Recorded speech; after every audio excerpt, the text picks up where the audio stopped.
entre las hileras de palma africana, inmóviles y silenciosas en las afueras de Tocoa, fue hallado el cuerpo de una joven de 17 años, tendido allí como una deuda de sangre de una vida que ni siquiera había tenido tiempo de empezar. Apenas unas horas antes, Katy Mejía Argueta había salido de su casa con una esperanza muy sencilla: una oferta de trabajo por redes sociales, un poco más de dinero, una puerta más abierta hacia el futuro. Pero lo que la esperaba al final del camino no era una oportunidad, sino una trampa construida con mentiras, odio y también con la traición de alguien que estaba a su lado. ¿Qué fue lo que llevó a una joven inocente, llena de sueños, directamente hacia aquella noche definitiva? ¿Y quién fue realmente la persona que empujó a Katy hasta el punto sin retorno?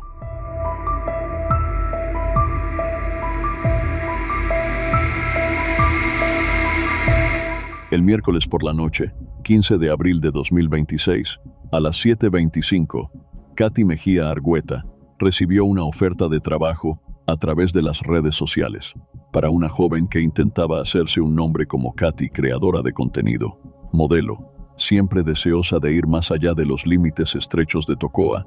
Aquella era exactamente la clase de oportunidad a la que resultaba muy difícil darle la espalda. Ser más conocida, ganar más dinero, conseguir un lugar más firme en su trabajo. Todo sonaba demasiado razonable como para sospechar, y al menos en ese momento, ella tampoco tenía motivos para pensar lo contrario. Esa noche, Katy salió de su casa en el barrio La Salomón, frente a la escuela Rotary Club No. 1, en la zona que la gente suele llamar La Subida. La acompañaba Oscar Adonis, el novio de Katy, una relación que ambos mantenían bastante reservada.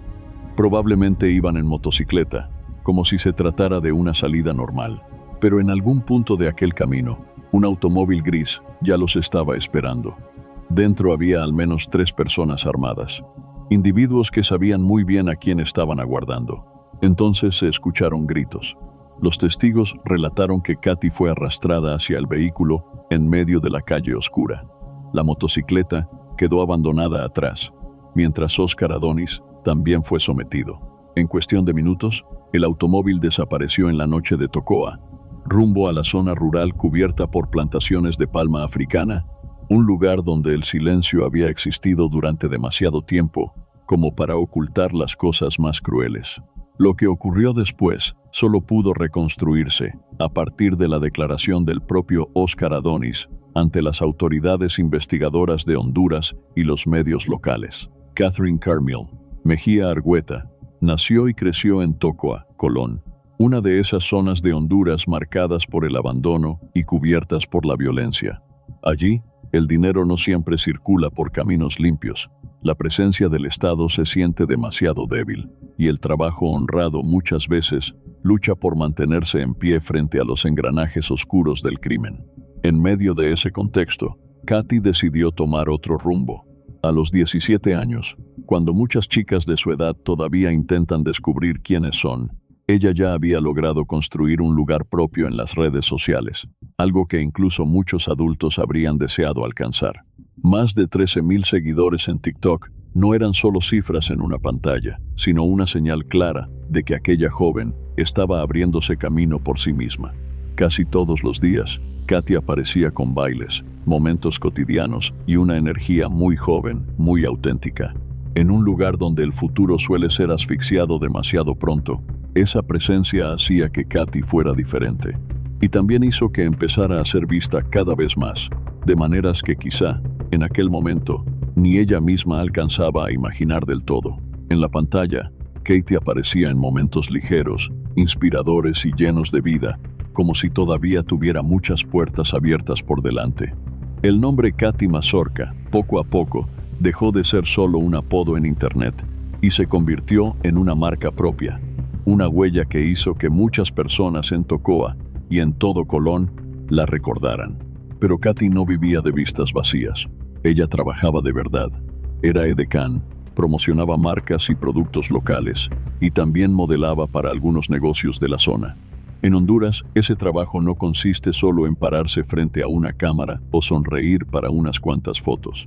Implica estar presente de manera constante en eventos, tener contacto directo con el público y entrar en espacios donde el dinero, los negocios y la influencia se entrelazan de forma muy estrecha. Katy aprovechaba esa plataforma para generar ingresos, ayudar a su familia y cuidar cada pequeña oportunidad que pudiera abrirle un futuro capaz de sostenerse con su propio esfuerzo. Fuera del trabajo, también jugaba fútbol, tenía amigas, amigos y una relación sentimental privada que mantenía con bastante discreción. A los ojos de quienes la conocieron, Katy era una joven que no se ganaba enemigos, no se metía en problemas y tampoco tenía deudas con nadie. Sus familiares hablan de ella con un nudo en la garganta que duele aún más por lo constante que resulta. No se metía con nadie. Siempre era alegre, fuerte y con deseos de salir adelante. Katy soñaba con ser modelo. Soñaba con crecer junto a la imagen que ella misma estaba construyendo.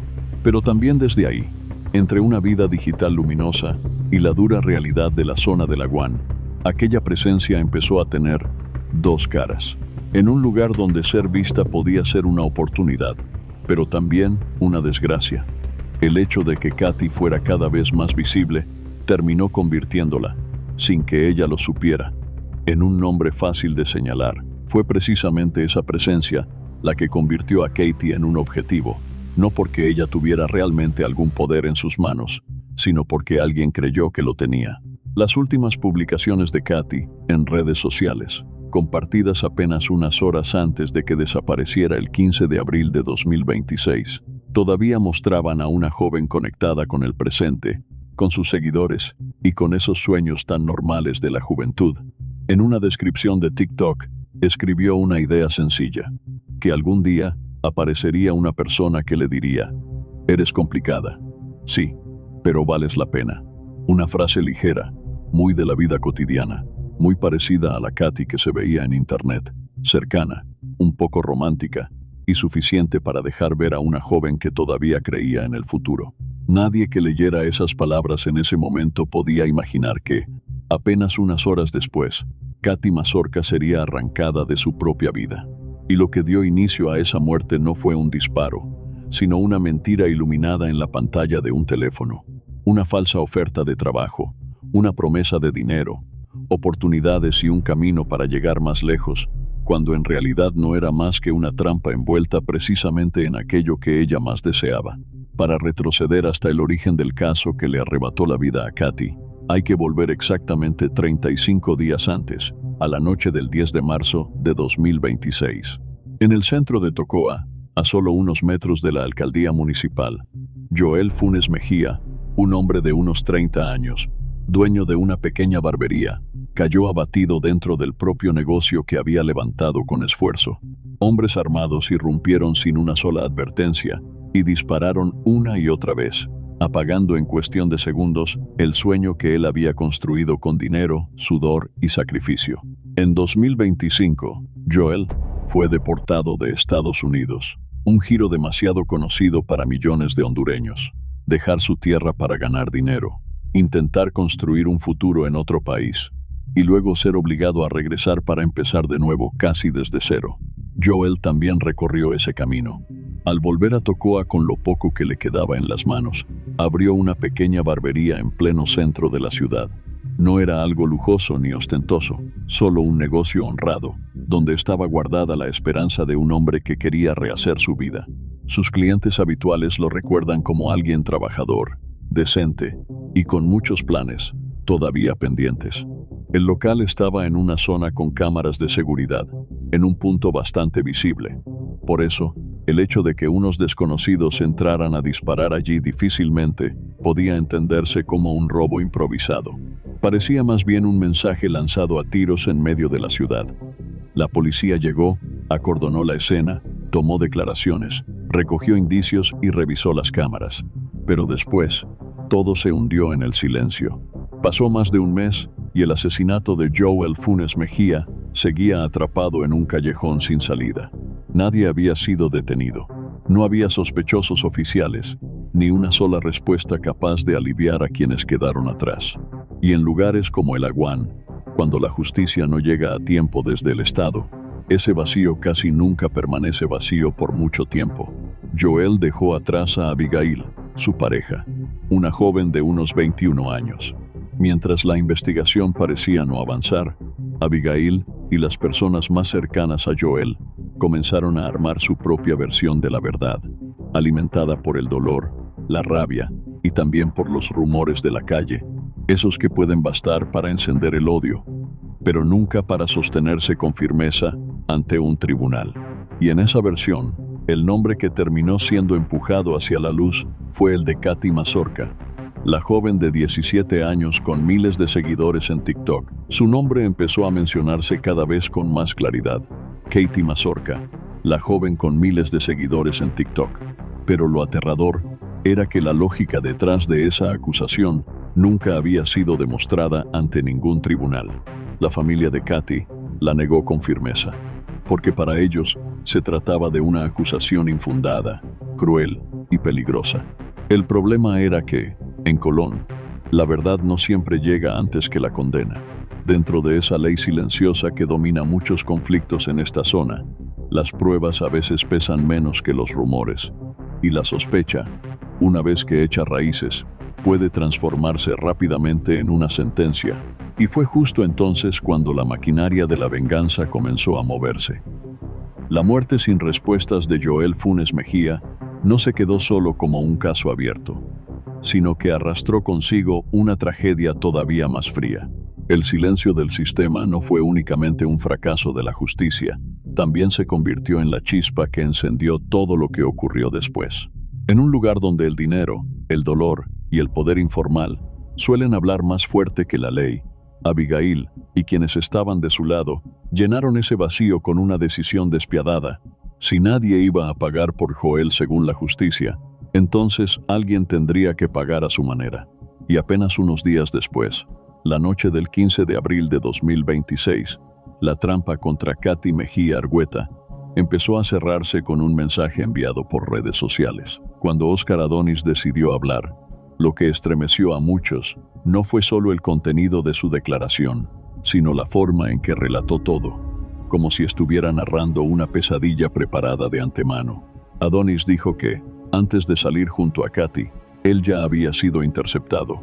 Abigail, Jeffrey Hernández y una mujer llamada Melissa supuestamente lo habrían obligado a colaborar. De lo contrario, él sería el siguiente en pagar las consecuencias. Según ese relato, Adonis eligió sobrevivir a cualquier precio, incluso si ese precio era llevar a la joven que decía amar directamente hacia la trampa. Y desde ahí, todo el mecanismo del caso quedó expuesto con una frialdad difícil de creer.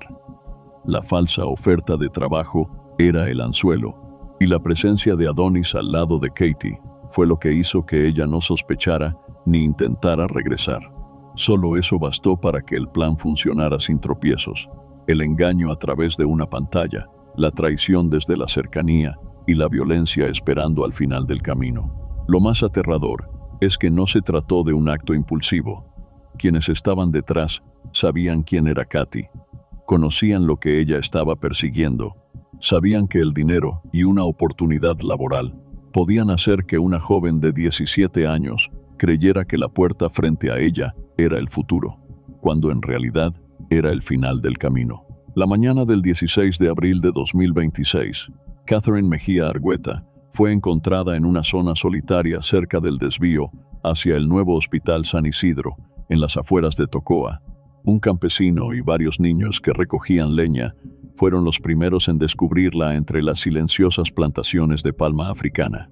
La escena mostraba que no se trataba de una muerte al azar, sino de una ejecución deliberada, realizada como si buscara enviar un mensaje.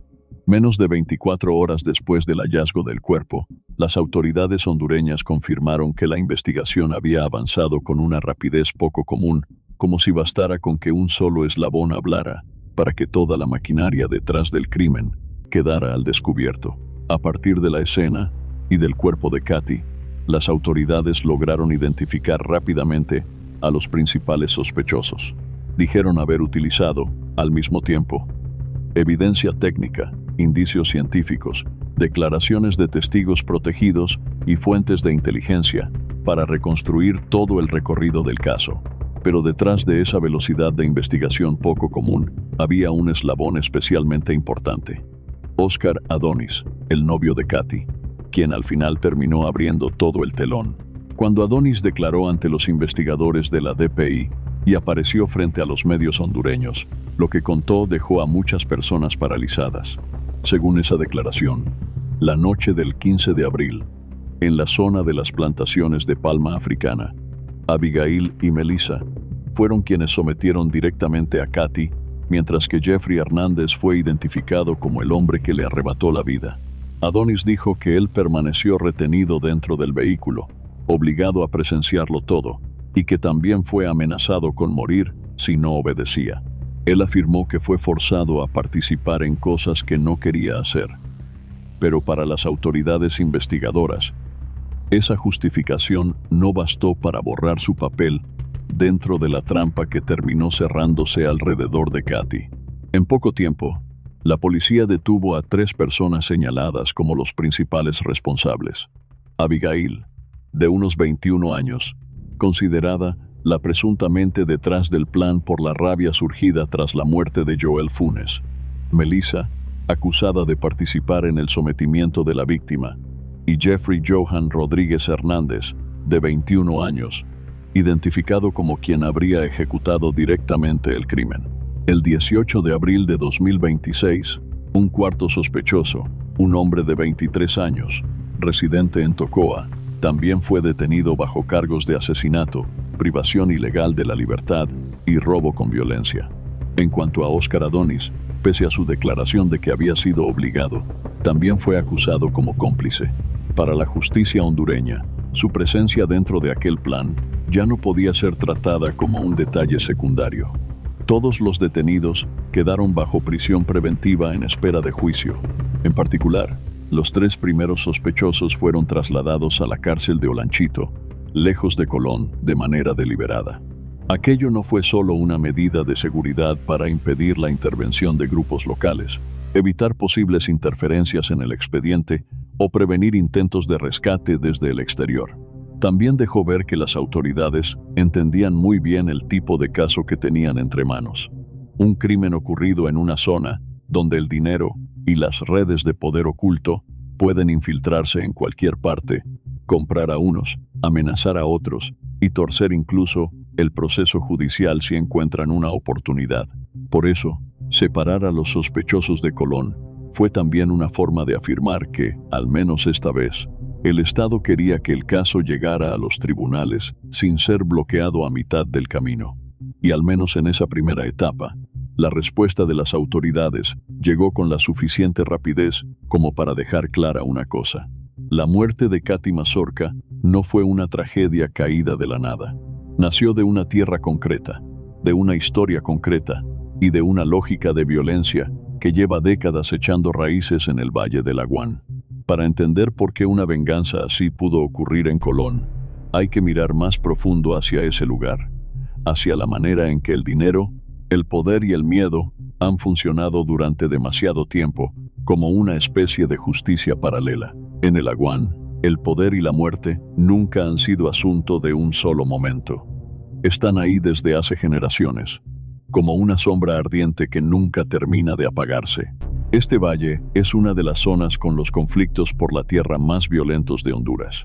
La expansión de las plantaciones de palma africana llevó enormes flujos de dinero hacia empresas y terratenientes, pero al mismo tiempo empujó a muchas comunidades campesinas a vivir bajo presión, despojadas y expulsadas de sus propios espacios durante décadas.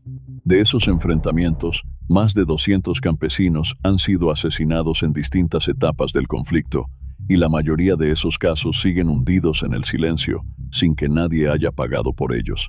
Esa larga estela de impunidad fue alimentando otra lógica. Cuando el Estado no cobra la deuda de sangre, alguien termina invocando la justicia para hacerlo con sus propias manos. Cuando la ley no alcanza a llegar, hablan los machetes y las armas. En ese contexto, la muerte de Joel Funes Mejía fue apenas otro caso arrojado a la estadística asfixiante de esta tierra. Un hombre que regresó de Estados Unidos con algo de dinero ahorrado para abrir un negocio y que terminó asesinado sin que nadie respondiera por ello. Y para Abigail, Cuando las instituciones hondureñas no ofrecieron respuestas, ella empezó a construir una respuesta propia. Lo aterrador es que, dentro del código silencioso de la UAN, esa decisión no parecía absurda, era cruel, pero encajaba por completo con la regla que ha dominado este lugar durante demasiado tiempo. Quien sea señalado como responsable de una muerte, tiene que pagar. Desde ese momento, Katy Mazorca prácticamente ya había sido condenada, sin necesidad de que se abriera ningún juicio. No tuvo derecho a defenderse, no tuvo oportunidad de limpiar su nombre, ni tampoco una salida para apelar la sentencia que otros habían escrito en silencio para ella. Por eso, este no es solo un asesinato de una mujer en su sentido más cruel, sino también una imagen en miniatura de una tragedia mucho más grande, cuando la fragilidad de las instituciones, la economía informal, la violencia de género y la exposición de la vida en redes sociales se entrelazan. Quienes suelen ser empujadas al borde del abismo siguen siendo las mujeres jóvenes. Organizaciones de derechos humanos en Honduras, como Sé Libre y el Centro de Derechos de Mujeres, llevan años advirtiendo sobre un patrón que se repite una y otra vez. Las redes sociales no son únicamente un espacio de conexión, también pueden convertirse en una herramienta de cacería. Antes de Katy, ya hubo otras jóvenes que fueron contactadas con promesas de dinero, trabajo u oportunidades, para después terminar convertidas en víctimas de la violencia. La plataforma puede ser distinta, la forma de acercarse puede cambiar, pero la trampa casi siempre conserva la misma lógica. Para mediados de abril de 2026, Honduras seguía registrando cifras alarmantes de mujeres muertas por violencia, y Colón continuaba estando entre los territorios más preocupantes. Katy también fue empujada hacia esa cifra, pero ella no era solo una estadística.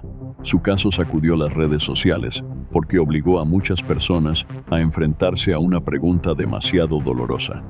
En un lugar donde el simple hecho de ser vista puede convertirse en un peligro, ¿qué tan frágiles son realmente las jóvenes que intentan construir su vida en el espacio digital? Para quienes trabajan en derechos humanos, para las jóvenes que modelan, crean contenido, o para cualquier mujer obligada a vivir bajo la mirada pública en territorios atravesados por conflictos, ese círculo todavía no ha sido roto. La rapidez con la que se produjeron las capturas en el caso de Katy fue algo poco común, casi una excepción, porque en Honduras, lo que se repite con más frecuencia que la justicia sigue siendo la impunidad, extendiéndose año tras año. Catherine Mejía Argueta tenía apenas 17 años. Tenía miles de seguidores, un camino que empezaba a abrirse frente a ella, y una juventud que ni siquiera había tenido tiempo de vivir por completo. Sin embargo, fue encontrada en una plantación de palma africana en las afueras de Tocoa, como el eslabón más reciente de una cadena de violencia que existía desde mucho antes de que ella naciera. 4 personas fueron detenidas. El expediente del caso continúa en proceso, pero en Colón sigue flotando una pregunta que ninguna sentencia podrá responder del todo. ¿Cuántas jóvenes más tendrán que caer para que el Valle de la UAN cambie de verdad? Y quizá por eso, historias como la de Katy no deberían ser devoradas por el ruido para después caer rápidamente en el olvido. Porque el silencio, al final, siempre ha sido el refugio más seguro de la violencia. Recordar a Katy no es solo recordar a una víctima, sino también recordar a una joven que alguna vez creyó que el futuro estaba muy cerca.